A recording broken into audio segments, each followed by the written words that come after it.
ओम नमो भगवते वासुदेवाय नमः। जय श्री कृष्णा, राधे राधे। स्वागत है आपका ब्लिसफुल ब्लेसिंग्स 25 में। पुरुषोत्तम मास या अधिक मास के इस पावन महीने में मैं आज आपको सुनाने जा रही हूँ 5 और अद्भुत चमत्कारी कहानियाँ जो हमारे जीवन में सुख, शांति और भगवान विष्णु की कृपा प्रदान करती है। इन कथाओं को रोज सुनने से मन को शांति, पापों से मुक्ति और पुण्य की प्राप्ति होती है। तो वीडियो को अंत तक जरूर देखें और कमेंट में ओम नमो भगवते वासुदेवाय और पुरुषोत्तम भगवान की जय जरूर लिखें। तो चलिए शुरू करते हैं हम पहली कथा। प्रथम पूजनीय श्री गणेश जी की। बोलिए गणेश जी महाराज की जय।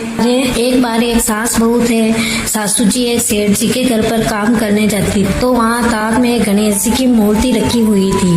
सेठानी उस काम वाली को रोज एक रोटी देती तो वो काम वाली आधी रोटी तो घर लाती और आधी रोटी गणेश जी को चढ़ा देती। बहुत दिन हो गए। एक दिन बहू ने सासू जी से पूछा कि सासू जी आपकी सेठानी कैसी है कि रोज आधी रोटी ही देती है, कल मैं आपकी जगह काम पर जाऊंगी। तो सासू जी बोली कि मुझे सेठानी रोज एक रोटी देती थी तो आधी रोटी गणेश जी के चढ़ा देती और आधी घर लाती। काम वाली बाई को गणेश जी ने टूटा और उसके पास बहुत धन हो गया। अगले दिन वो काम पर नहीं गई तो सेठानी ने बुलावा भेजा तो वो बोली कि बहुत दिन काम किया, अब नहीं करूंगी। तब सेठानी को गुस्सा आया और गणेश जी की मूर्ति को कुएं में फेंक दी और कहने लगी कि रोज सेवा पूजा तो मैं करती हूँ और काम वाली बाई को जाके टूट। इधर सेठ जी घर के बाहर गए हुए थे तो नाव के अंदर नदी पार कर रहे थे तो नाव डूबने लगी। तब सेठ जी ने ताक में बैठे गणेश जी को याद किया तो वह नाव पार हो गई और झटपट से घर आ गए। तो घर आकर सेठानी से पूछा कि ताक में जो गणेश जी की मूर्ति है वो कहाँ गई। तब सेठानी बोली कि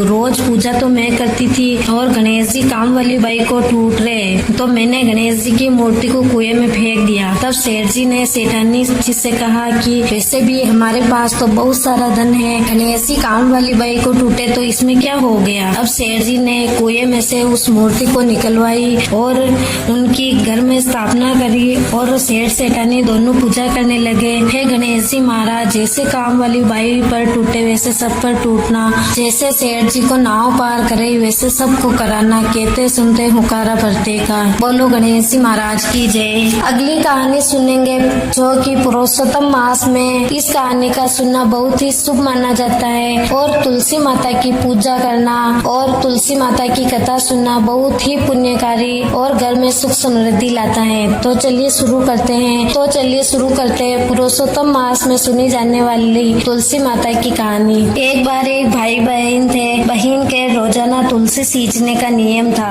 वह हमेशा तुलसी सींचती और पूजा पाठ करती और फिर खाना खाती। दोनों भाई बहन बहुत खुशी खुशी रहते थे। थोड़ा समय बीता और भाई की शादी हो गई और घर में भाभी आ गई तो ननंद पूरा दिन पूजा पाठ करती तो भाभी को ननंद का पूजा पाठ करना पसंद नहीं था। तो वह अपने पति से बोली कि तुम्हारी बहन तो पूरे दिन पूजा पाठ करती रहती और बैठी रहती है, मैं अकेली सब काम करते करते थक जाती हूँ और वह बैठी बैठी खाती है। रोजाना ऐसे ही झूठ मूठ के कान भरती। एक दिन तो उसने अपने पति से कहा कि या तो इसको घर से निकाल दो या फिर मैं अपने घर से कहीं चली जाती हूँ। तो पति उसे बहुत समझाता है पर उसकी पत्नी जिद पर अड़ी रहती है। तब पति कहता है ठीक है, मैं बहन को कहीं छोड़ आता हूँ। एक दिन वह आदमी अपनी बहन से कहता है चल बहन हम दोनों मामा जी के चलते हैं और बहन को साथ में ले जाता है। थोड़ी देर चलने के बाद में एक जंगल में नदी आती है। तब भाई कहता है कि थोड़ा विश्राम कर लेते हैं। दोनों भाई बहन एक पेड़ के नीचे सो जाते हैं। बहन को तो नींद आ जाती पर भाई जागता रहता है और उसे वही छोड़कर आ जाता है। बहन की जब नींद खुलती देखती है कि जंगल में नदी किनारे वह अकेली है। भाई को बहुत आवाज लगाई लेकिन भाई नहीं दिखा। तब वह बेचारी अकेली डरती डरती तुलसी माता के हाथ जोड़ने लगी और कहने लगी हे तुलसी माता, अब कहाँ जल का लोटा है और कहाँ मैं तुलसी सींचूंगी। बहुत दुखी हो विलाप करने लगी। उसके सामने एक तुलसी का झाड़ और सोने का कलश नजर आया तो भागी भागी वह उसके पास में गई और वह सोने का कलश लिया और नदी से पानी लाई और तुलसी माता को सींचा और पूजा पाठ किया। तुलसी जी का एक पत्ता तोड़ा और जल के साथ ले लिया। ऐसे करते करते बहुत दिन हो गए। एक दिन पास के राज्य का राजकुमार शिकार खेलने आया। नदी के किनारे पेड़ की छाया में अपना घोड़ा बांधा और पानी पिया और वहीं विश्राम करने लगा। तब उसकी नजर उस सुंदर कन्या पर पड़ी तो उसने पूछा, हे सुंदरी, इस सुनसान जंगल में क्या कर रही हो? तब उस लड़की ने सारी बात बताई। तब राजकुमार उसे अपनी रानी बनाकर महलों में ले आया। दोनों बहुत हंसी खुशी रहने लगे। इधर भाई के घर खाने पीने का कुछ भी नहीं रहा। तब वह गांव छोड़कर दूसरे शहर में गए। वहां राजा के यहाँ नौकरी करने लगे। एक दिन भाई की नजर उस रानी पर पड़ी। वह बिल्कुल उसकी बहन जैसी थी, उसकी चाल डाल, पूजा पाठ। तो वह उसके पास जाकर कहता है कि महारानी, आपके जैसी ही मेरी भी बहन थी, पर अपनी पत्नी के जिद के आगे मैं उसे जंगल में छोड़ आया। अब पता नहीं वह कहाँ होगी, किस हाल में होगी। तब उसकी बहन की आंखों में आंसू गिरने लगे और कहा कि भाई, आपने ही तो मुझे जंगल में अकेली छोड़कर आ गए, पर मेरी तो तुलसी माता ने लाज रखी और मुझे यह उनकी कृपा से ठाट पाठ मिला। दोनों भाई बहन आपस में गले मिले। भाभी भी ननद के पाँव पड़ने लगी। तब वह कहने लगी, भाभी, आपने तो जलन करी, पर मेरे तो तुलसी माता का नियम था और उसी तुलसी माता ने मेरी रक्षा करी और मेरी लाज रखी। हे तुलसी माता, जैसे आपने उस लड़की की रक्षा करी और उसकी लाज रखी, वैसी सबकी करना। कहते सुनते हुकारा भरते की। बोलो तुलसी माता की जय। धर्मराज जी की कहानी। एक बार एक ब्राह्मण ब्राह्मणी थे। उनके कोई पुत्र नहीं था। एक बार एक किसान बीज बोने के लिए खेत पर जा रहा था तो बाहर निकलते ही वो ब्राह्मणी सामने मिली। तो किसान ने कहा कि सुबह सुबह ही ये बांझड़ मिल गई, पता नहीं क्या होगा। तो घर आकर ब्राह्मणी खूब रोई। फिर धर्मराज जी का नियम ले लिया और कहा कि हे धर्मराज जी, मुझे एक बच्चा दे दो और ये बांझ का कलंक मिटा दो। धर्मराज जी उसकी पूजा से खुश हुए और उसके एक पुत्री हुई। उस दाई ने जैसे ही स्नान कराया और मुंह पर हाथ फेरा तो एक हीरा निकला। दाई माँ को लोभ आ गया। वो साल भर तक आती और मुंह पर हाथ फेर कर चुपके से हीरा ले जाती। एक दिन उसकी माँ ने देख लिया। उसके बाद रोज सुबह वो मुंह धोकर हीरा ले लेती। वो लड़की 10-12 साल की हुई और उसके पिता ने कहा कि अब इसकी शादी कर दूं। शादी के दिन जवाई से कहा कि मैं अपनी बेटी का मुंह देखे बिना खाना नहीं खाऊंगा, इसलिए रोज सुबह मेरी बेटी घर आएगी और मुंह धोकर हीरा लेकर आ जाती। एक दिन जवाई ने देख लिया तो सासू जी को सारी बात पूछी। तो सासू जी ने कहा कि मेरे को ये धर्मराज जी की दी हुई है, ये लड़की उन्हीं का वरदान है, मेरी किस्मत में था जो मैंने पा लिया, अब आप ही लो। उसके बाद उस लड़की ने माँ के वहाँ जाना बंद कर दिया और बेटी जवाई आराम से रहने लगे। हे धर्मराज जी, जैसे उस ब्राह्मणी को टूटिया और वैसे सब पर टूटना। कहते सुनते हुकारा भरते का। बोलिए धर्मराज जी महाराज की जय। पतवारी माता की कहानी। एक बार एक सास बहू थी। सासू जी के पतवारी माता का नियम था, वो रोज पतवारी माता की पूजा करती, उसके बाद घर आकर खाना खाती। बहू हमेशा कचरा भरकर ले जाती, बाहर बाड़े में डालकर वो तगारी उस पतवारी माता के ऊपर झटक देती।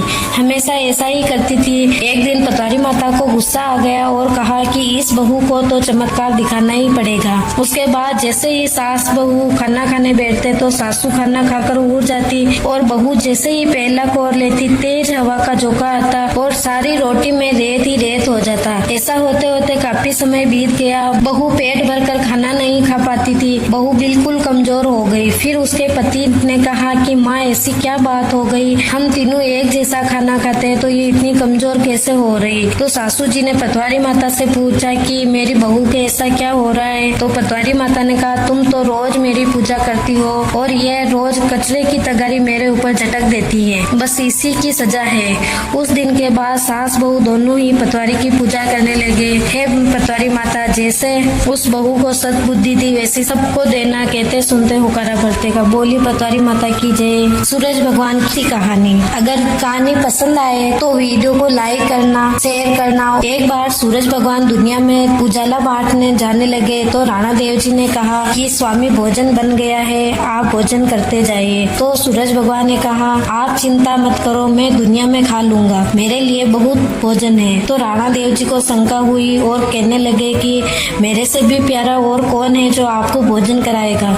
तो सूरज भगवान को हंसी आ गई और कहा कि तुम भी मेरे साथ चलो, आज तुम ही देख लो। तो राणा देव जी साथ चलने लगे तो भगवान ने कहा कि ऐसे नहीं चलना, आपको दूसरा वेश धारण करना पड़ेगा। तो राणा देव जी ने गुजरी का वेश धारण किया और साथ चल दिए। निकले ही थे कि एक खेत में किसान हल हाँक रहा था, तो वो कलेवा करने बैठा था और हाथ में रोटी का टक्कर, गुड़ की डली और घी का लुंदा और एक कांदा, दही का कटोरा लेकर बैठा था। और सूरज भगवान तो छुप गए। राणा देव जी जो गुजरी का वेश धारण किया था किसान के पास जाकर खड़े हो गए। किसान ने कौर तोड़ते ही कहा लाग जे सूरज भगवान भोग। तो तभी राणा देव जी ने पूछा बासा आपने भोग किसके लगाया। तो किसान ने गुस्से में कहा थारे माटी के लगायो। तो फिर राणा देव जी ने पूछा वो कहाँ है। फिर पूछा तो कहा कि वो तेरे पीछे खड़े हैं। तो सच में पीछे सूरज भगवान ही थे। तो राणा देव जी ने सूरज भगवान से कहा आपकी लीला तो अपरंपार है।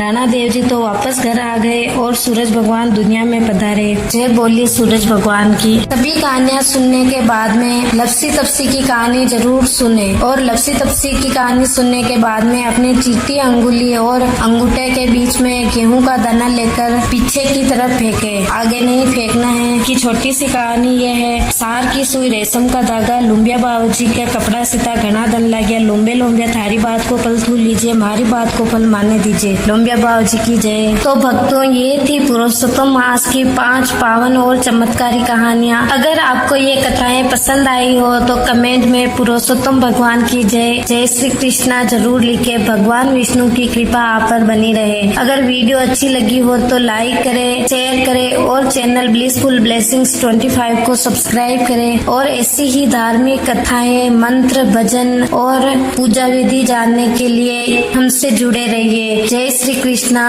पुरुषोत्तम भगवान की जय हो। मिलते हैं अगली किसी दूसरी कथा में।